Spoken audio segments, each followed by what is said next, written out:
বান্দা তোমাকে আমি এই নিয়ামত দিয়েছি আমাকে চেনার জন্য।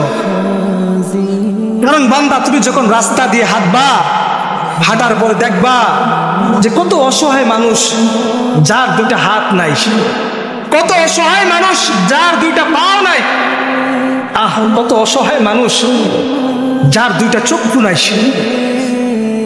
ইয়া আল্লাহ তাআলার জমিনের এত নাজ নিয়ামত এই দুই চক্ষু দ্বারা উপভোগ করবে নাই, এই দুই হাত দ্বারা আল্লাহর কত নিয়ামত উপভোগ করবে নাই, এই পাও দ্বারা কত নিয়ামত উপভোগ করবে নাই।